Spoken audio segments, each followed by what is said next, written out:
Yet another day of action at the ICC Men's T20 World Cup is done, and today was a very significant day for the tournament because Zimbabwe took on West Indies at the Wankhede. And though most people kind of knew that West Indies are the stronger team, you couldn't really rule out Zimbabwe before the game started just because of the way they have been performing in this tournament. But uh, I felt once the match started, the pressure really got to the Zimbabweans and they kind of gave out. They weren't at their best, and I feel that they had a lot more to offer than what the scorecard suggested. So West Indies were put into bat, and Zimbabwe kind of started decently. They got rid of Brandon King, who's had a horrible tournament, and they also got rid of Shea Hope pretty early on. So the game was a bit in balance after 5 overs. I think Hetmar and Powell really killed the game, but not before Hetmar gave Zimbabwe a massive chance to take the lead in the game. Musekiwa dropped an absolute sitter when Hetmar was on 7, if I'm not wrong, or 9, and then he just went on to hit some of the biggest sixes I've seen, and he just took down Zimbabwe's spinners and Robin Powell as well. He took a bit of time to get settled in while Hetmar was going bang bang, and then he too joined the party, and it was never going to be easy for Zimbabwe to come back from there. Hetmar was dropped yet again by Musekiwa when he was on 70, and then he went on to add another 15 runs. So I think that is where they really let the game slip, and I felt that their plans were pre-decided and they didn't have it in them to kind of think on the bounce and change their strategy because they've never really needed to do that in the previous games. They didn't give their strike bowler another over. Blessing Muzurbani, he bowled 2 up top, bowled really well, and maybe when the spinners were being tonged all over, they could have brought in him earlier than when they did to try and break the partnership, but they stuck with Kremer and Raza. At one point I think they bowled 5 overs on the bounce, those two spinners, and they kept getting hit, but they didn't really change much, and West Indies got to the biggest score of this tournament so far, 254. I was just reminded of West Indies of the old, where one after the other you just have big bulky batters who are capable of changing the game on their own. You have Hetmar, Powell, Holder, Rutherford, and even Romario Shepherd in there. All of them are very very good 6 hitters, which is what you need when you're playing on good pitches. And then it was never going to be Zimbabwe's game after that point, though they started decently, but Brian Bennett got out early on.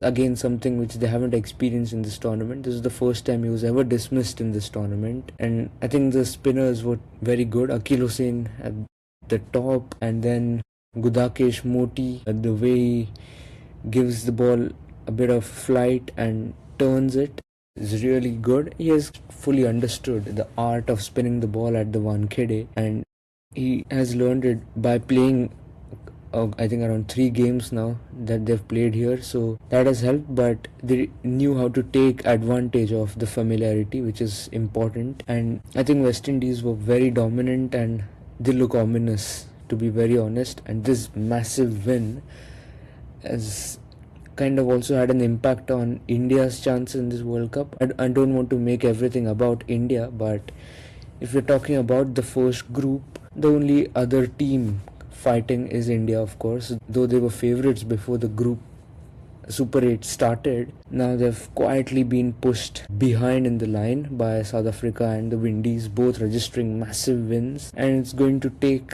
a miracle from here for India to qualify. Zimbabwe, feel bad for them, but this is definitely not the last time they're going to be tonked this week, because India play them on Thursday at Chennai, which will probably be one of the flatter tracks that India will get in this World Cup. So Zimbabwe, they better be prepared for that onslaught. I feel West Indies have also more or less kind of secured their place in the semis, because when you have got that sort of a net run rate boost, all you have to do is just compete in the remaining games, the only way they can possibly be knocked out is if they lose to both South Africa and India, at which point they probably didn't deserve to qualify if you lose two on the bounce. But I feel like they've done enough for me to think that they would end up beating one of South Africa and India. So if all teams end on equal points, I feel India have the worst chance simply because of the net run rate hit that they've taken. Even if they try and mitigate it through a massive win over Zimbabwe, you can't forget that South Africa too will be playing against Zimbabwe.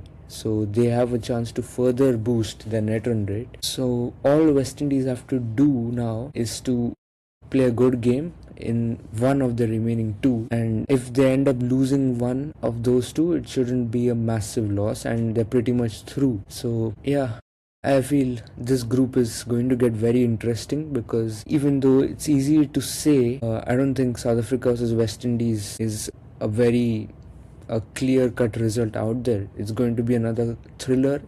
It will be a day game at Ahmedabad, so you can expect the spinners and the slower bowlers to come into play more. I feel South Africa have a lot of expertise over there with Lungi Ngidi, Marco Jansen, even Corbin Bosch at times being able to execute the slow balls well, and they have the knowledge of and the familiarity of playing at Ahmedabad. I think they've kind of played their entire tournament on that ground at this point. So that will be a mouth-watering clash. And of course, India versus Zimbabwe as well. So before we go there, which is on Thursday, we've got a couple of Group 2 matches coming up. England versus Pakistan tomorrow. I feel that will be a very, very interesting game to watch, especially as a neutral, because I'm excited to see how the English middle order tackles the Pakistani spinners. I don't expect it to go too well for them, but I can also see them try and counter it in an aggressive way, which will make for some entertaining cricket. I don't know why, but I have a feeling that the team defending will win, and I can pretty much see it going the way England defeated Sri Lanka. The team batting first will get to about 150, 160, and then the chasing team will struggle to cross 100. That's how I'm seeing this game go. But this group is also pretty much open. Win for England will pretty much seal their semi-final spot, whereas Pakistan, if they win, they will move to 3 points and will be in a good position. A lot to look forward to in the next few days, and hopefully we have an exciting few days of cricket. See you guys tomorrow.